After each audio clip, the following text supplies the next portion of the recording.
सदा सर्वदा बातमी खरी, कॅमेरा सर्वत्र संचार करी। देश माझा न्यूज।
प्रतिमा पूजनाने होणार आहे।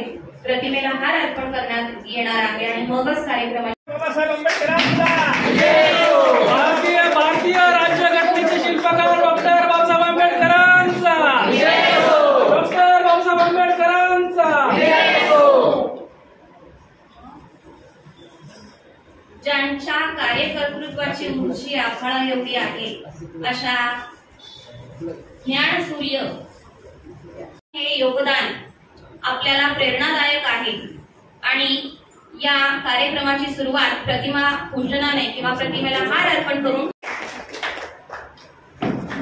फुले प्रेमी, संविधान दूत अशा अनेक उपाध्या दिल्या तरी त्या कमीच आहेत आणि असे हे आमचे मार्गदर्शक पडवेराव सर ज्यांच्या प्रेरणेने हे कार्य हे ध्येय पुढे चालू आहे आणि निश्चितपणे त्याला योग्य दिशा देशातील मुलींची पहिली शाळा भिडेवाडा आंतरराष्ट्रीय काव्यजागर अभियानांतर्गत आयोजित संविधान जागर राज्यस्तरीय कवी संमेलनात मी आयोजक फुलेप्रेमी संविधान दूत विजय बडेराव आपणा सर्वांचं आजच्या या संमेलनाच्या सर्व अध्यक्षांचं हार्दिक स्वागत करतो. तुमच्या स्वतःसाठी जोर टाळ्या वाजवा. कारण थंड लोक बंड करू शकत नाही. सर्वात प्रथम आपण पहलगाम येथे जो अतिरेकी हल्ला झाला आणि त्या हल्ल्यामध्ये आपले भारताचे नागरिक मृत्यूमुखी पडले, जे शहीद झाले, त्यांना आपण एक अर्धा मिनिट उभा राहून श्रद्धांजली वाहतो.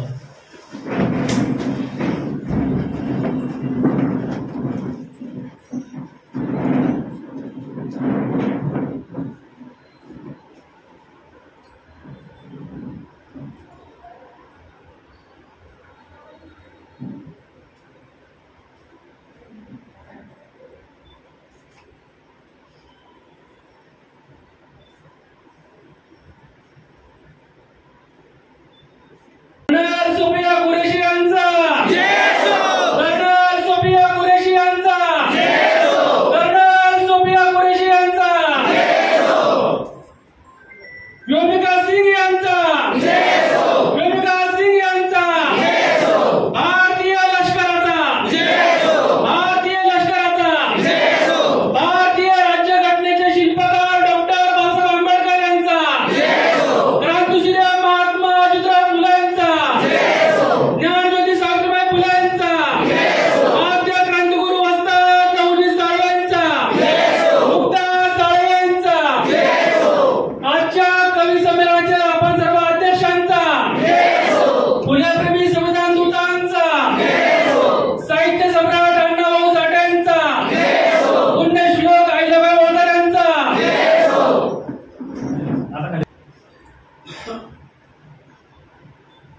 आम्ही भारताचे लोक भारताचे एक सार्वभौम समाजवादी धर्मनिरपेक्ष लोकशाही गणराज्य घडविण्याचा व त्याच्या सर्व नागरिकांस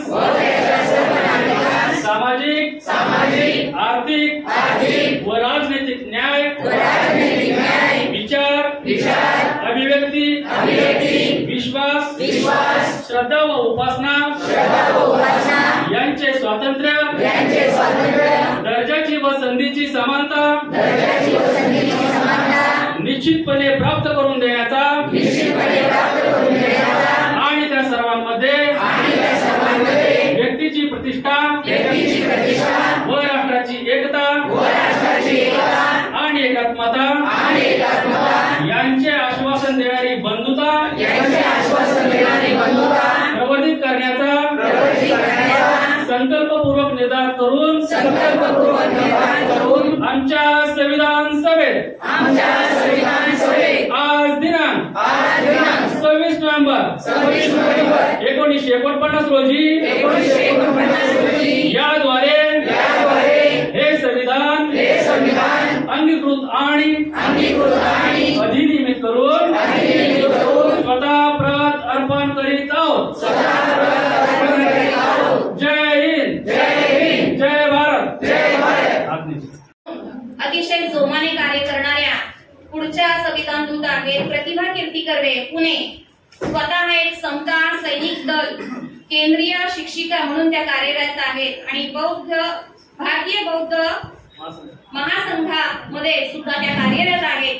संविधान दूताचं अतिशय जोमाने कार्य त्यांचं सुरू असतं आणि त्यांचं सुद्धा सन्मान या ठिकाणी राष्ट्रीय सन्मान चिन्ह देऊन होतोय. एकदा जोरदार टाळ्या प्रतिभा कीर्ती कर्वे यांच्यासाठी. जिल्हा परिषद प्राथमिक शाळा गोडंजोडी नंबर 1 तालुका मुळशी जिल्हा पुणे या आमच्या शाळेचे शाळा व संवर्धन समितीचे अध्यक्ष माननीय प्रतिभा गोडंबे या ठिकाणी आलेले आहेत.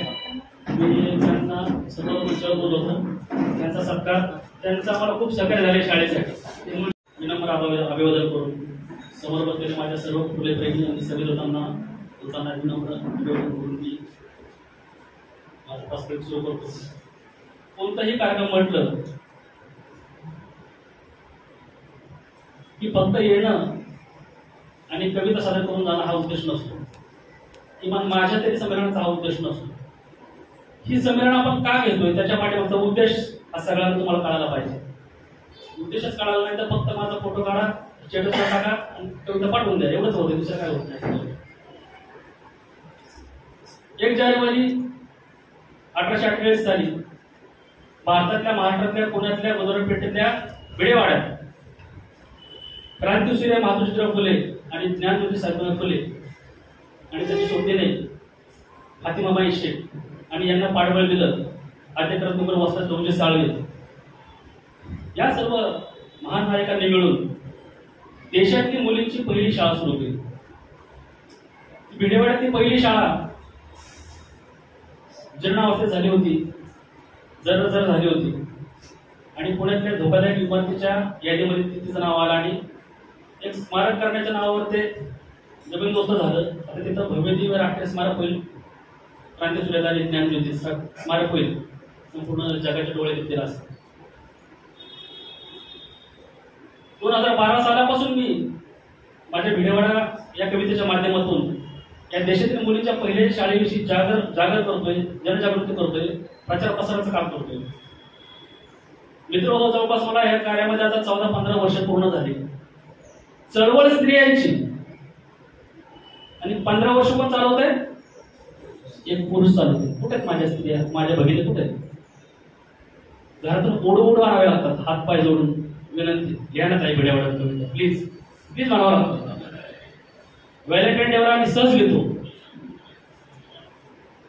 हा भिडे आमकदे टमकदे सगळं चालतं.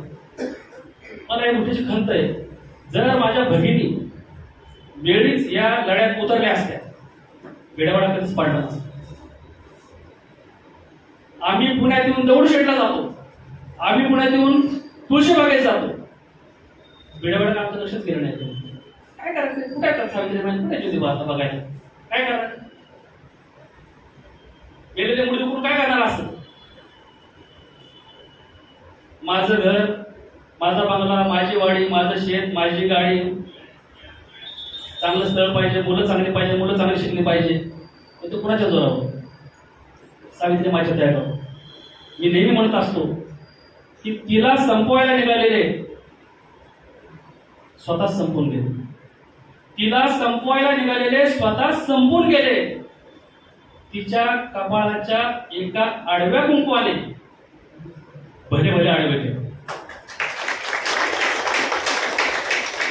आता तुम्हाला कळलं आडवा गंध कंपल्सरी केलाय, कारण मला पुन्हा त्या आडव्या गंधाला तितकीच प्रतिष्ठा मिळवून द्यायची.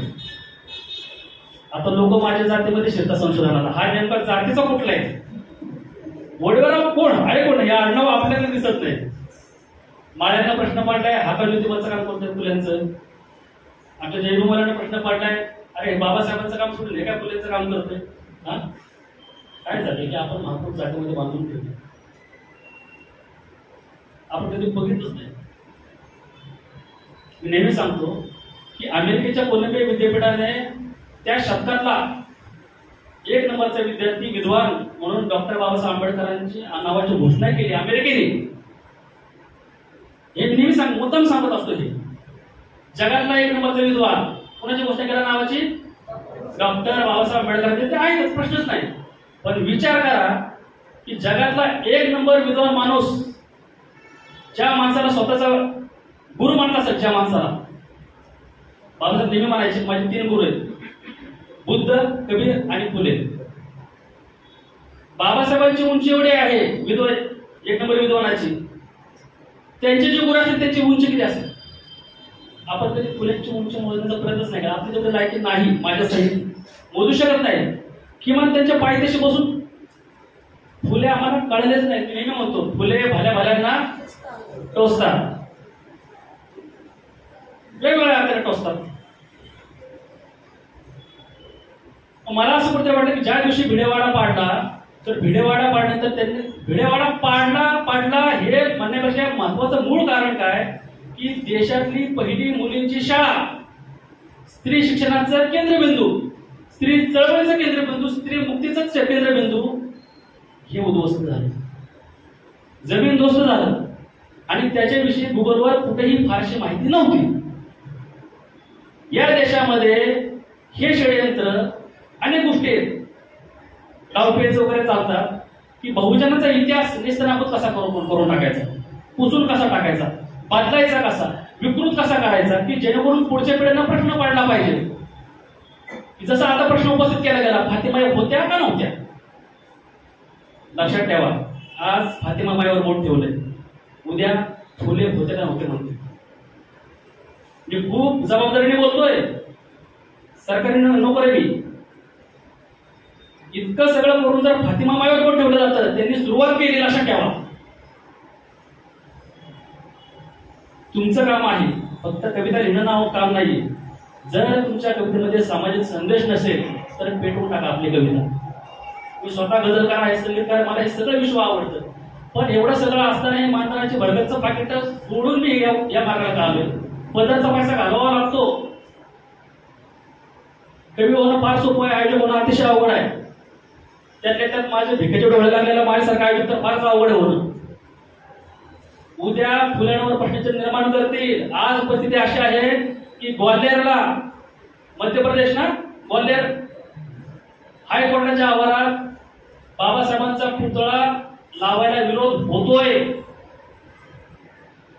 जे संविधान करता, संविधान निर्माता, की ज्यांनी सगळे नियम कायदे काढून सगळं बनवलं, त्यांच्या पुतळ्याला विरोध सुरू झालाय. विचार करा, आपण झोपूनच आहोत. बाबासाहेबांच्या पुतळ्याला विरोध म्हणजे या बहुजन अस्मितेला विरोध आहे, लक्षात ठेवा.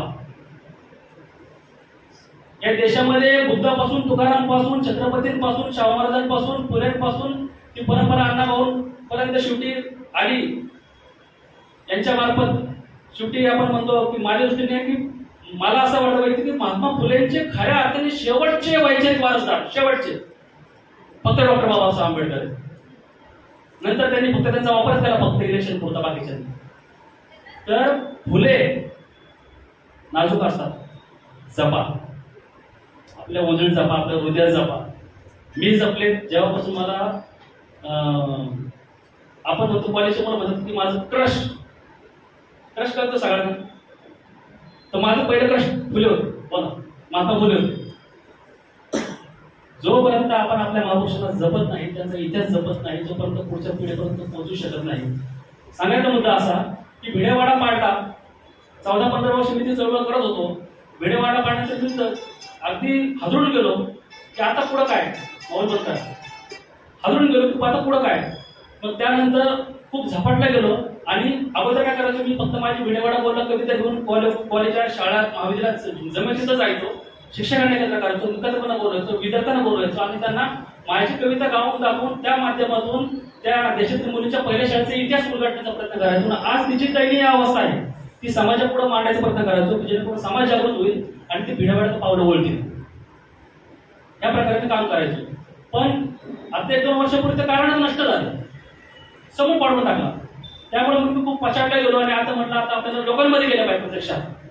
त्यामुळे मी काय केलं की देशातील मुलींची पहिली शाळा भिडेवाडा आंतरराष्ट्रीय काव्य जागर अभियान सुरू केलं. आंतरराष्ट्रीय आतापर्यंत एका वर्षामध्ये 12 महिने असतात. हे आपलं 17वं संमेलन आहे एका वर्षातून.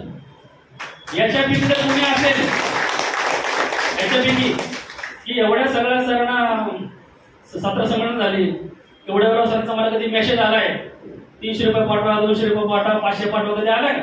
सांगा बरं कोणी असं हातवर करा. आलाय?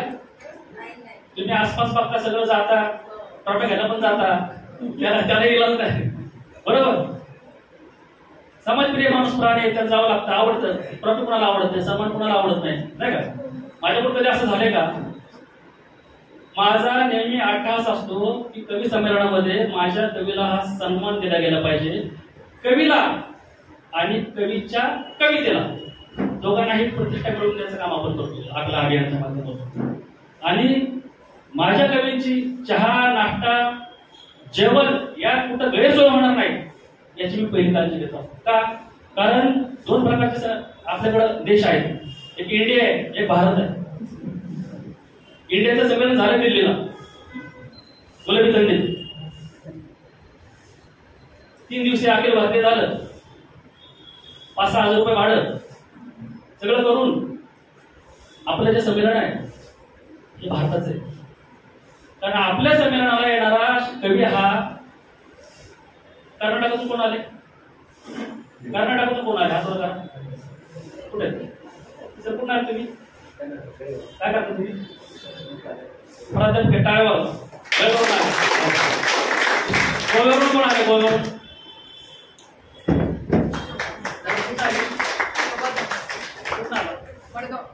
मडगाव गोव्यावरून आले. मला सांगा हे सगळं कुठल्या शरीर झालं? राज्य कोण म्हणतात? मी अनाऊन्स काय केलं होतं? राजस्थान. त्यांना हातानं धरून ओढून बोलवलं मी. ही आपुलकी, हे प्रेम, हे सगळे माझ्यावर ब्लेसिंग आहेत. कुणाचे आहेत? क्रांतीसूर्य ज्ञानज्योतीचे.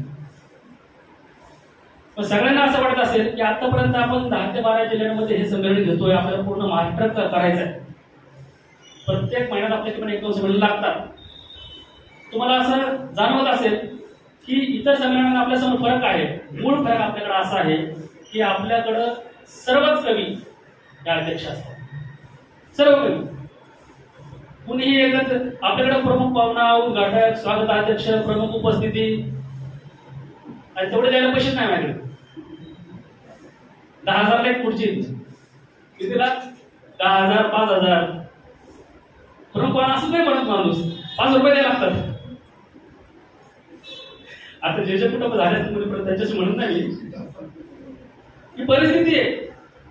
गमत केली त्यासाठी मी ते नाही केलं. जर आपण आपल्या अभियानाचा मूळ गाभा घटक आत्मा जर समता आहे, आपण जर फुल्यांचं काम करतोय तर आपल्याकडे अगोदर समता असली पाहिजे. म्हणून आपण सर्व कवींना आपण अध्यक्ष करतो. दुसरी गोष्ट महत्वाची, आपण या देशामध्ये कधीही महात्मा फुलेंच्या, क्रांतीसूर्य महात्मा फुलेंच्या नावाने कधीही कुठलं मोठं संमेलन मी बघितलं नाही भव्य दिव्य. ही मला खूप खंत होती. मी नेहमी सांगतो की आमच्या पुण्यामध्ये पुणे फेस्टिवल बाणाचा पुणे फेस्टिवल भरतो. आमच्या रोजच्या जगण्या मारण्याच्या, आमच्या आड्या अडचणीच्या कुठल्याच प्रश्नाची तिथे कविता नसतात. काय करायचं? आम्ही चाटायचं कधी संमेलनाला? माझ्याकडे येणारा कवी हा मजूर, कष्टकरी, शेतमजूर, शेतकरी, हमाल असा कष्ट करणारा बहुशेत कवी असतो. त्या कवीने आपल्या कुठेतरी महाराष्ट्राच्या कोपऱ्यातून एसटीने आपल्या प्रजाच्या पैशाने खर्च करून इथपर्यंत यायचं आणि त्यानंतर आपण त्यांना म्हणायचं जेवणाचे पैसे द्या. मला पण लाज वाटली पाहिजे. बाकीच्यांना वाटत नाही ती गोष्ट वेळ सोडून द्या, ते निर्लज्ज आहेत पाहिजे. स्पष्ट सांगतो मी, मला लाज वाटत. एवढ्या लांबून कवींनी यायचं. मग किमान इथं आल्यानंतर माझ्या कवीला आल्याला पहिला चहा, नाश्ता, जेवण पोटभर मिळालं पाहिजे. माझा हा हट्ट असतो की माझ्या त्या कुटुंबातून, कुटुंब म्हणतो फुले परिवार, हा फुले परिवार आहे, यातून एकही माझा फुले कवी हा उपाशी केला नाही पाहिजे, कोणाला त्रास नाही झाला पाहिजे. आता अनेकांना प्रश्न पडले असतील की इतके दिवस भिडेवाडा कवी संमेलन सुरू आहे, मध्येच काय संमेलन सुरू झालं. तर आपण जे अनेक उपक्रम आपल्या अभियानात राबवतो त्यापैकी हा एक उपक्रम आहे. पहिली गोष्ट म्हणजे आपण देशातील मुलींच्या पहिल्या शाळेवर आपलं दर महिन्याला कवी संमेलन प्रत्येक जिल्ह्यात सुरू आहे. जिल्ह्यात प्रत्येक सुरू आहे, महाराष्ट्रात सगळे जिल्हे होणार आहे. त्यानंतर आपण सगळ्यात महत्वाचा उपक्रम घेतला की या देशामध्ये कधीच घडला नाही, की सर्वांना माहिती आहे की या छत्रपती शिवाजी महाराजांची जयंती, या जयंतीमध्ये दरवर्षी होती जयंती, 2-2 वेळा होते. पण ही जयंती ज्या माणसामुळे आहे, ज्या व्यक्तीमुळे आहे, ज्या महापुरुषामुळे आहे की क्रांतीसूर्य महात्मा ज्योतिराव फुलेंनी छत्रपती शिवाजी महाराजांच्या रायगडावरची समाधी शोधून काढली. समाधी शोधून काढून त्यानंतर त्यांनी जगातला पहिला शिवजयंती सोहळा साजरा केला. म्हणजे शिवजयंतीचे प्रणेते, शिवजयंतीचे जनक कोण आहेत हे अख्ख्या जगाला, अख्ख्या देशाला माहिती होतं. पण आपण करण्याच्या अगोदर हे देशात कधी असं घडलंय का की छत्रपती शिवाजी महाराजांची जयंती आहे आणि बाजूला महात्मा फुलेंचा फोटो लागलाय, त्यांना अभिवादन केले, झाले कधी? का बरं आपण मुके भळे आळले रुळे बांगडे होतो का? काय झालं? आपला लपा मारला होता, आपल्याला आपल्या मेंदूला लपा मारला होता. आपण कधी ते डेअरिंग केली नाही. मी तर डेअरिंग केली का नाही? मान्य का नाही? जाहीरपणे पेपरला बातमी देऊन कार्यक्रम लावले. मी माझ्या फुले पेपरना सांगितलं जर कुठं काही गोंधळ झाला सरळ माझं नाव घ्या. सगळी जबाबदारी मी उचलली. या देशामध्ये शेकडो शेकडो आपले पुढारी आहेत, अनेक पक्ष आहेत, अनेक संघटना आहेत, आपले शेकडो व्याख्याते आहेत, विचारवंत आहेत, अभ्यासक आहेत.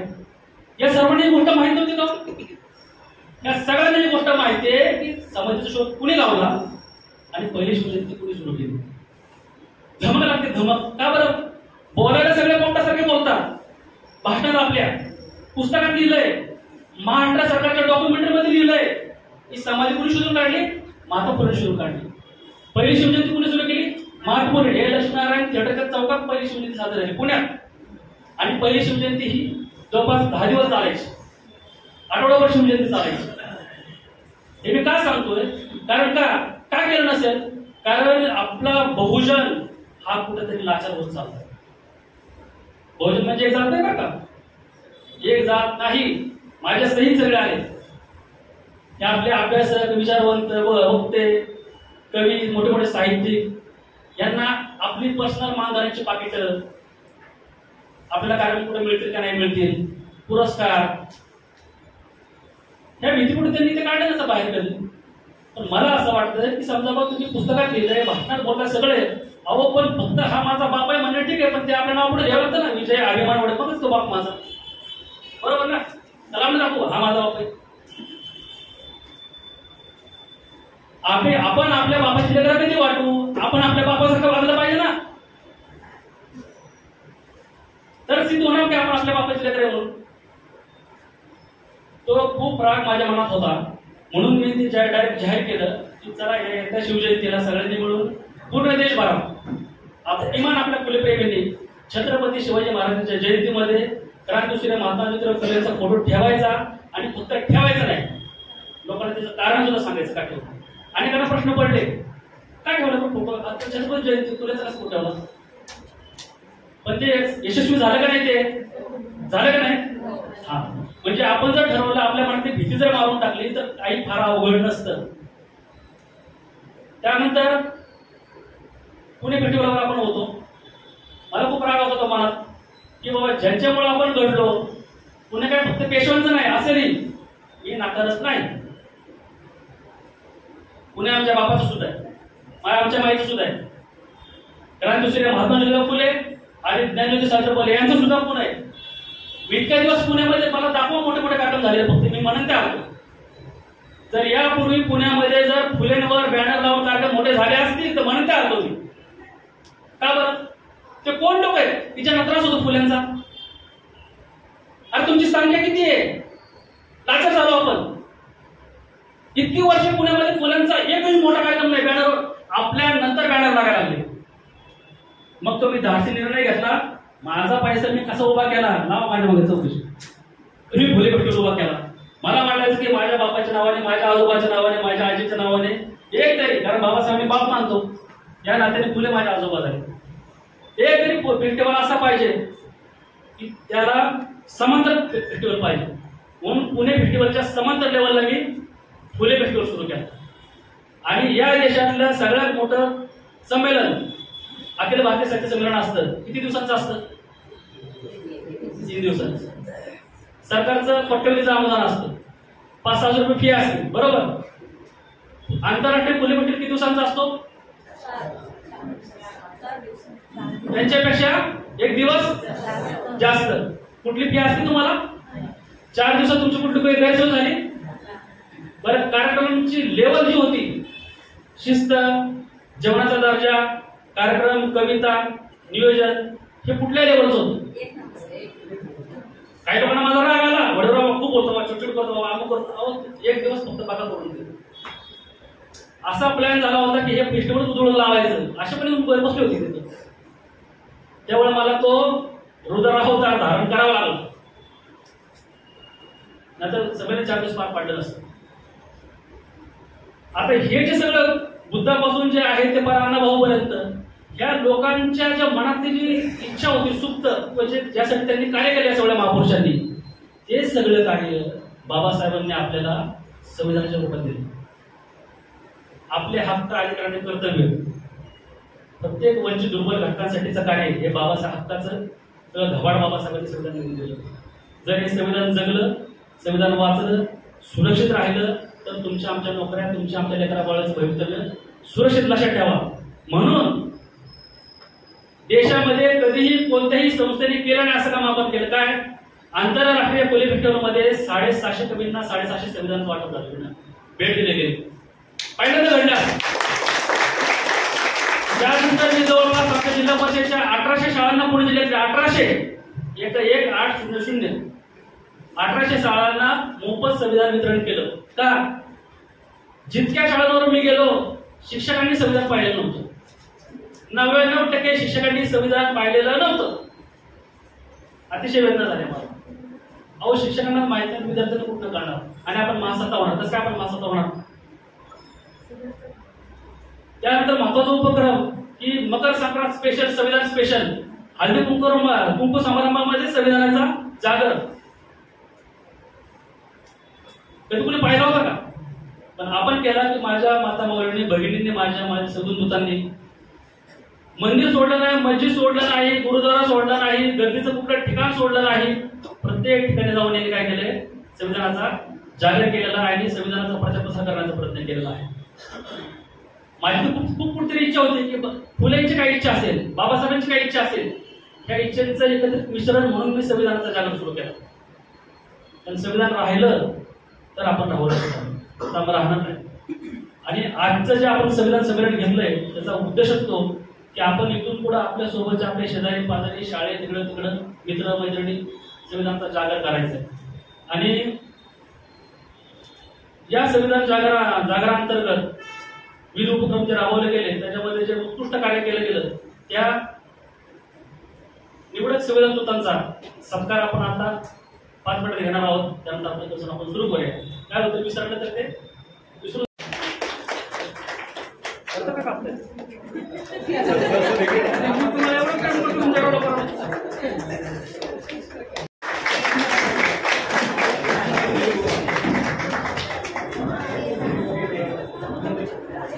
सर इकडे मध्ये आहे मध्ये.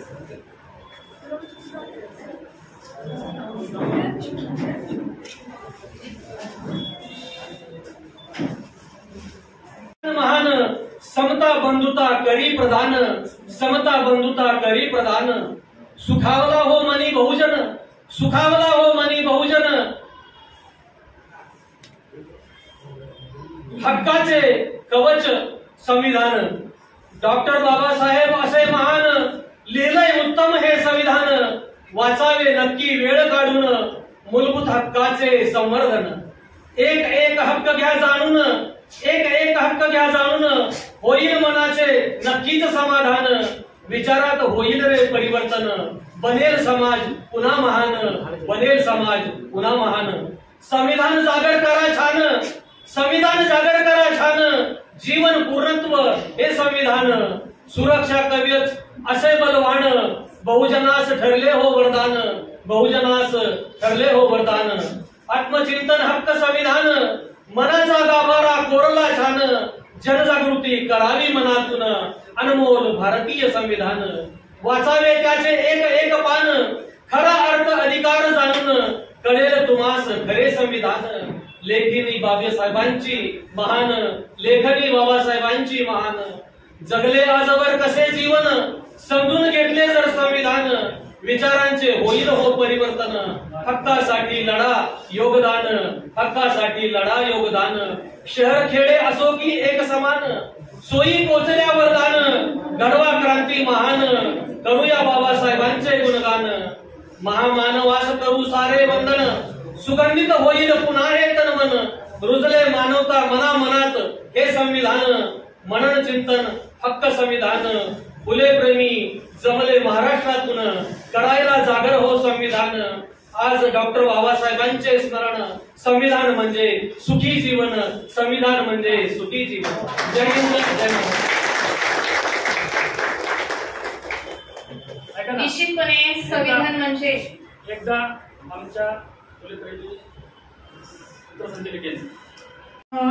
जपून ठेवा गणराज पिकाया, ते लागले दाता, ते लागले दाता, देशास या विकाया घटना जपून ठेवा गणराज्य टिकाया नातो सदैव समता या भारतात माझ्या नातो सदैव समता या भारतात माझ्या हे संविधान सांगे आनंद हो जगाया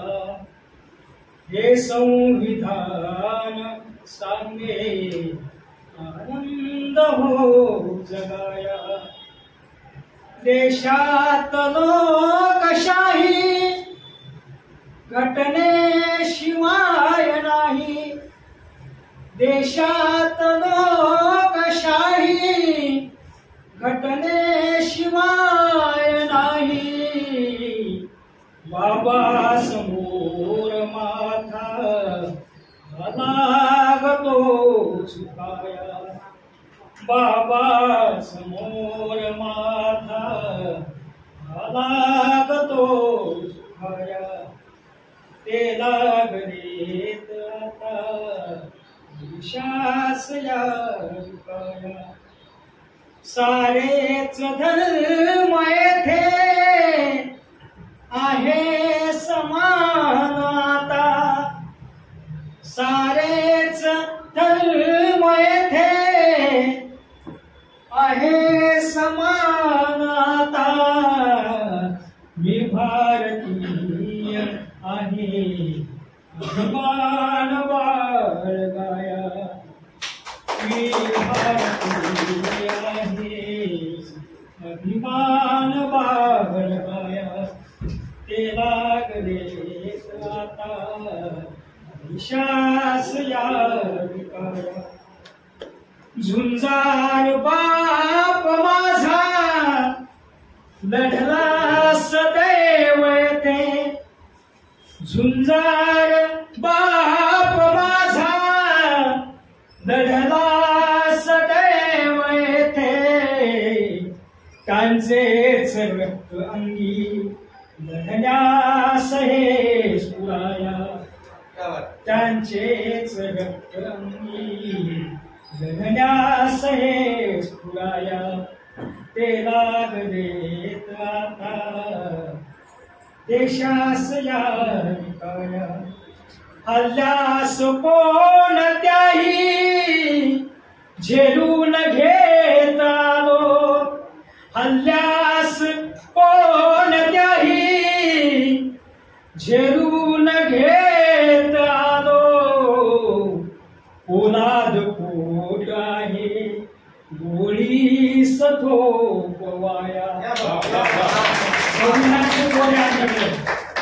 पोलाद पोट आहे गोळी सथोपवाया हल्ल्यास कोणत्याही झेलून घेत आलो पोलाद पोट आहे गोळी सथोपवाया घटना जपून ठेवा गणराज्य हे टिकाया ते लागलेत आता देशास या विकाया धन्यवाद संविधान भारतीयांना साऱ्यांचं हित देते संविधान भारतीयांना बंधुभावाचं वागणं देते संविधान हे भारतीयांना नको मनात काळं कपट कुणाच्याच खुनाविषयी नको मनात काळं कपट कुणाच्याच खुनाविषयी सद्भावनेचं भान देते संविधान हे भारतीयांना सद्भावनेचं भान देते संविधान हे भारतीयांना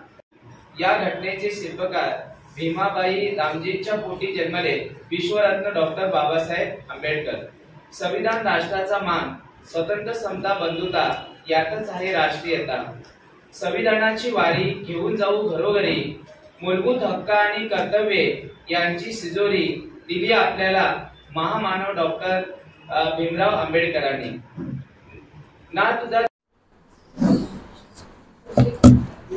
सर्वांना सप्रेम नमस्कार. मी माझी कविता सादर करीत आहे. उभ्या जीवनी संविधानाने आम्ही मानव घडलो, समता कळता पुढचे जगणे शूरत्वाचे जगलो. बाबा होते म्हणून आम्ही माणसात तर आलो, ज्योतिबा फुले गुरु मानुनी ज्ञानासाठी झटलो. वंदन केले गौतम बुद्धा, शील अस्मिता जपली, गाव मिळाला नाव मिळाले ज्ञानवंत बघ झालो. आली सत्ता आमच्या हाती उच्च पदावर येता, संविधानाने पालन केले जगता महान ठरलो. एकता आणि एकात्मिकतेची धर्मनिरपेक्ष ख्याती, अर्थव्यवस्था न्याय स्वातंत्र्य समानतेने तरलो. जीव की प्राण संविधान हे जगती अमूल्य ठेवा, असता शक्ती घटनेत खरी जुलमा विरुद्ध लढलो. देशात धर्म असती अनेक पंथ असतील नाना, काळानुरूप योग बदलते समृद्ध जीवन जगलो. धन्यवाद. आपण पायघड्या बसवलेले आहेत. नेहमी प्रत्येक कार्यक्रमात आपण काय करतो, जे आपले आयोजक आहेत आदरणीय विजय वडवेराव सर, त्यांनी जे काम केलेले त्यांच्यामुळे आज आपण सर्व एकत्र आहोत. तर ज्या वेळेला आपण बाहेर जाणार आहे तर फक्त आणि फक्त सर पायघड्यावरनं जातील, बाकी लोक एका साईडनी जातील. आणि ज्या वेळेला आतमध्ये येणार आहे एका साईडला जेंट्स एका साईडला लेडीज उभं राहतील आणि तिथून एंट्री केल्यानंतर सरांच्या अंगावरती आपल्याला फुलांच्या पाकळ्या टाकायच्या. तर नेहमी जसं आपण नाशिकला केलेले आहे त्या पद्धतीने कुणीही मध्ये आधी घुसायचं नाही. जेंट्स आणि लेडीजनी शिस्तीने लाईनशी यायचं आणि लाईनशी येऊन बसायचं सगळ्यांच्या. तर संविधानामध्ये ज्या काही गोष्टी भारतरत्न डॉक्टर बाबासाहेब आंबेडकर यांनी नमूद केलेल्या आहेत त्या सांगितल्या गेल्या पाहिजेत, त्याचं आचरण झालं पाहिजे. समता, बंधुता, न्याय ही सारी जी तत्व आहेत त्या तत्वाचा अंगीकार केला गेला पाहिजे. आणि निश्चितपणे डॉक्टर बाबासाहेब आंबेडकर असतील किंवा ज्ञानज्योती सावित्रीबाई असतील, ही अशी उदाहरणं आहेत की ज्यांच्याकडे पाहून त्यांनी जे झेललेलं आहे, त्यांनी जे कष्ट सोसलेले आहेत ते फक्त आपण ऐकून आपल्या अंगावर शहारे येतात. आणि प्रत्यक्ष त्यांनी जे केलेलं आहे तितकं कन्व्हर सुद्धा आपल्याला करता येणार नाही. पण काही का होईना फुलाची पाकळी म्हणून हे अभियानामध्ये आपला वाटा असावा किंवा आपलं काम असावं म्हणून आम्ही या ठिकाणी कार्यरत आहोत. आणि निश्चितपणे वडवेराव सर सर्वांना सोबत घेऊन जाणारा एक नेता. जसं आपण एखाद्या जहाजाचं उदाहरण घेऊ शकतो की त्या जहाजामध्ये जो कप्तान आहे तो कप्तान जहाजाला योग्य दिशा देण्याचं काम करत असतो. काही नवीन चेहरे सुद्धा या ठिकाणी आपल्याला दिसत आहेत जे या संविधान अभियानामध्ये सामील झालेले आहेत. महाराष्ट्रातल्या कानाकोपऱ्यातून या ठिकाणी अनेक मान्यवर, फुलेप्रेमी, अध्यक्ष, कवी या ठिकाणी उपस्थित झालेले आहेत. या संमेलनाचं अजून एक वैशिष्ट्य असं सांगू इच्छिते की ज्या गोडांबेवाडीला सरांनी संविधानमय केलेला आहे, म्हणजेच प्रत्येक घरामध्ये जाऊन सरांनी संविधानाचं वाटप केलेलं आहे. केवळ सरच नाही तर त्यांचे जे विद्यार्थी आहेत त्या विद्यार्थ्यांना सुद्धा सरांनी ती प्रेरणा दिलेली आहे की त्या प्रेरणेने प्रेरित होऊन ते संविधान दूत बनून प्रत्येक घरामध्ये जाऊन त्या गोडांबेवाडीतल्या प्रत्येक घरामध्ये पोहोचून संविधान हे पोहोचवण्याचं कार्य या ठिकाणी हे जे फोटो दिसत आहेत तुम्हाला त्या संविधान दूतांनी केलेला आहे. एकदा या संविधान दूतांसाठी एकदा जोरदार टाळ्या होऊन जाऊ द्या. कोणतंही कार्य हाती घ्यायचं तर ते सहज शक्य नाही. त्यासाठी शिस्त हवी आहे, जिद्द हवी आहे, चिकाटी हवी आहे, सातत्याने ते काम करण्याची प्रेरणा हवी आहे. आणि या सगळ्या गुणांचा साठा संगम ज्या ठिकाणी झालेला आहे ते म्हणजे आदरणीय वडवेराव सर. आणि तीच प्रेरणा त्यांच्या छोट्या चिमुकल्यांनी सुद्धा घेतलेली आहे.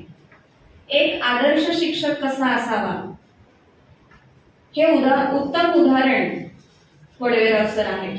की ज्यांच्याकडून आम्ही सुद्धा शिकतोय. आणि मला आनंद आहे की फुले प्रेमी कवयित्री म्हणून त्यांच्या अभियानामध्ये सातत्याने गेले 2 वर्ष आम्ही सुद्धा त्यांच्या सोबत आहोत आणि त्यांच्या प्रेरणेने आम्ही सुद्धा कार्य करण्याचा प्रयत्न करत आहोत. आपल्या कोणत्याही कार्यक्रमात कुठल्याही कार्यक्रमात माझ्या वैयक्तिक नावापुढे आदरणीय नाही लावलं तरी चालेल, पण 2 नावं व्यवस्थित घ्यायची. सावित्रीबाई फुले आपली मैत्रीण आहे का? नाही. काय आलं पाहिजे? ज्ञानज्योती सावित्रीबाई फुले, बरोबर. महात्मा फुले आपले मित्र आहेत का? काय आलं पाहिजे त्यांच्या नावापुढे? काय आलं पाहिजे? बरोबर. आलं का? मी ऐकायला होते, बरोबर ना? वाटल्यास मी त्यांच्या पुढे शुल्लक आहे, पण आदर नाही बरोबर.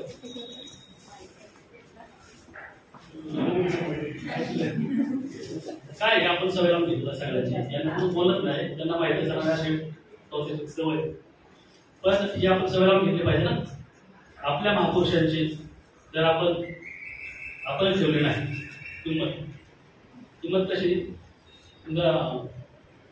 आमची आई अशिक्षित आहे, म्हणजे नंतर मी तिला घरी साक्षर केलं, पण माझ्या भावाचं लग्न झालं. आम्ही 5 भाऊ आहेत, पण आमच्या भाऊसाहेब आपण आवर्जून सांगायची की बाबा त्याचे दीर्ण हात कसे मारायचे. भाऊ साहेब, राव साहेब. आणि मग एक दिवशी माझ्या एका भावाची बायको आली, म्हणजे तुमच्या घरात सगळं साहेब साहेब म्हटले, अशा खबर हाता मारतात खूप मोठ्या असल्यासारखं. मग ते मी म्हटलं जे विचारायचं ते आईला जाऊन विचारत होते. तेव्हा आईने सांगितलं की म्हटली माझी मुलं आहेत, तर माझ्या मुलांना मीच साहेब म्हणून हाक मारली, तर बाकीचे लोक वीस हाक मारले. तसे आपले महापुरुष आहेत, बरोबर का नाही? मॅडम खूप छान बोलतात, अजून 10 मिनिटं बोलायचं त्याच्याकडे स्टॉक आहे. आपल्या अभियानाने आपल्या सर्वांना अध्यक्ष केलेले मी करणार बोलतो.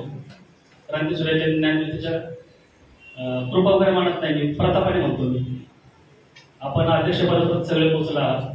भारतातलं काय जगातलं हे आपलं एकटं संमेलन असतं, तिथे सगळेच अध्यक्ष असतात. मी एकटाच तिथे अध्यक्ष नसतो. त्यामुळं स्वच्छता, शिस्त. आपली कविता झाली की दुसऱ्याचं ऐकण्यासाठी पण थांबा. आता आपण नेहमी ते मोठं सभागृह घेत असतो, पण ते आपल्याला मिळालं नाही. पुढच्या 6 महिन्यासाठी बुक आहे मोठं सभागृह, आणि आपली संख्या पण कमी होती. आणि हे मला ठिकाण योग्य वाटतं, पटकन सापडतं, म्हणून मी हे ठिकाण घेतलं.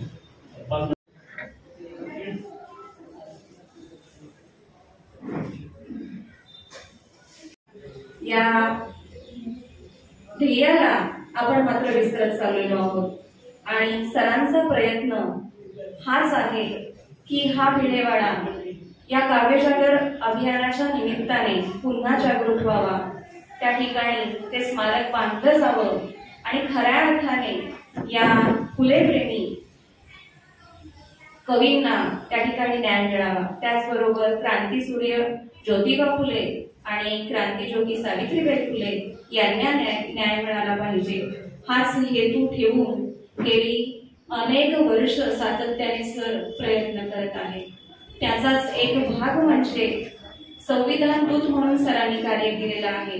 आणि मुळशी तालुक्यामध्ये असणारे गोडांबेवाडी हे गाव जे आहे ते जगातलं पहिलं संविधानमय गाव म्हणून त्या गावाची ओळख करून देण्यामध्ये विजय वडवेराव यांचा मोलाचा वाटा आहे.